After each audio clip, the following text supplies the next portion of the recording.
سبيل الدموع سبيل مريح تنهد يا صاحي كي تستريح.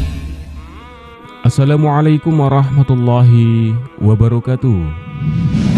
Sahabat beriman, setiap yang bernapas pasti mengalami kematian. Begitu juga dengan manusia. Namun, usai mengalami kematian, bukan berarti perjalanan seseorang harus terhenti. Perjalanan yang harus dilalui oleh setiap orang masih sangat panjang. Salah satunya adalah saat dibangkitkan dari kubur. Ketika kiamat tiba, seluruh manusia yang telah mengalami kematian akan dibangkitkan kembali, lalu akan dikumpulkan di tempat yang bernama Padang Mahsyar, lalu ditimbang amal perbuatan selama di dunia. Selain itu, masih banyak lagi perjalanan yang akan dilalui hingga sampai pada titik akhir, di mana setiap orang mendapatkan tempat kembali dan balasan yang setimpal dengan amal perbuatannya. Dalam kitab Tanbihul Ghafilin dijelaskan ketika manusia dibangkitkan dari kubur dan dikumpulkan di Padang Mahsyar, terdapat 12 golongan umat manusia dengan keadaan berbeda-beda, tergantung amal perbuatannya. Pertama, golongan orang-orang yang dibangkitkan dan dikumpulkan dalam keadaan tidak memiliki tangan dan tidak memiliki kaki. Mereka itu di dunianya adalah orang-orang yang suka menyakiti hati tetangganya, baik perkataan maupun tingkah lakunya, sehingga para tetangganya tidak nyaman jika bertemu dengannya.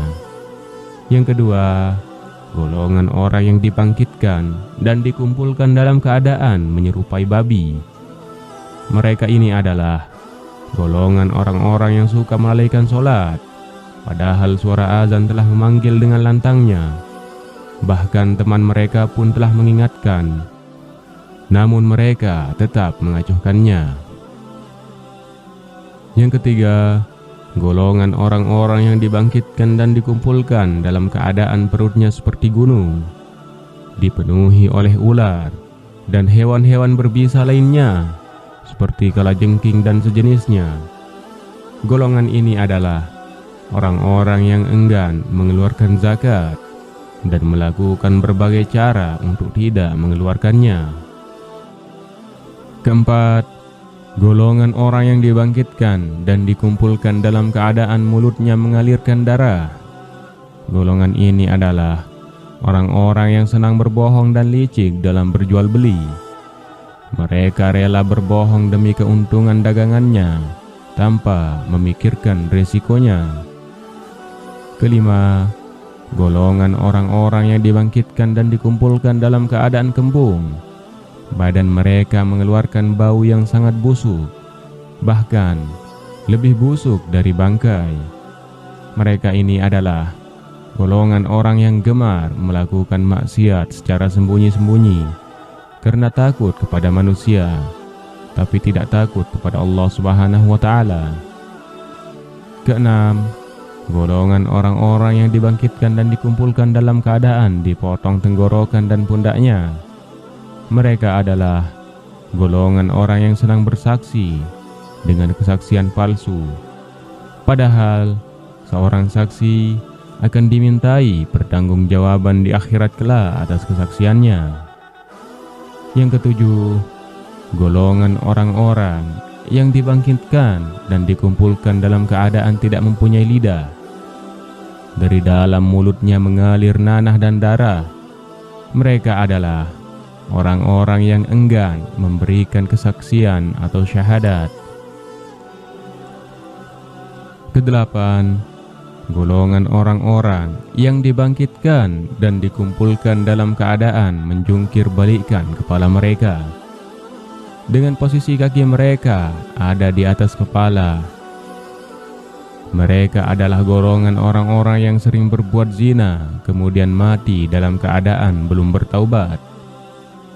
Kesembilan, golongan orang-orang yang dibangkitkan dan dikumpulkan dalam keadaan hitam wajahnya dan melotot matanya dan perutnya dipenuhi oleh api. Mereka ini adalah orang-orang yang senang mengambil hak dan memakan harta anak yatim secara zalim, bahkan tanpa merasa bersalah melakukannya. Yang ke-10, golongan orang-orang yang dibangkitkan dan dikumpulkan dalam keadaan badannya penuh dengan penyakit kulit. Mereka ini adalah golongan orang yang durhaka kepada orang tua, enggan mengerjakan sesuatu yang diperintahkan oleh orang tua, bahkan sampai menyakiti hati orang tua. Yang ke-11, golongan orang-orang yang dibangkitkan dan dikumpulkan dalam keadaan buta hati dan matanya. Gigi mereka seperti tanduk sapi, bibirnya menjuntai sampai ke dada, lidahnya menjuntai sampai ke perut, bahkan paha dan juga dari perutnya keluar kotoran. Mereka ini adalah golongan orang yang gemar meminum khamar atau arak atau minuman keras tanpa memikirkan efek dari meminum arak tersebut. Ke-12, golongan orang-orang yang dibangkitkan dan dikumpulkan dalam keadaan wajahnya terang seperti bulan malam purnama, dan mereka melewati jembatan Shiratal Mustaqim dengan cepat secepat kilat yang menyambar. Mereka adalah golongan orang yang senang mengerjakan amal soleh dan berbuat kebaikan, menjauhi maksiat, menjaga sholat 5 waktu, dan mati dalam keadaan bertaubat. Sahabat beriman yang dirahmati Allah, dari 12 macam golongan ini, semuanya akan masuk dan mendapat balasan di neraka, kecuali golongan ke-12, yaitu golongan orang-orang yang wajahnya seterang cahaya di bulan purnama. Golongan ini akan masuk dan mendapat balasan mereka, menikmati kenikmatan di surga. Wallahu a'lam bishawab. Semoga dengan informasi ini bermanfaat untuk kita semua. Amin ya rabbal alamin. Wassalamualaikum warahmatullahi wabarakatuh.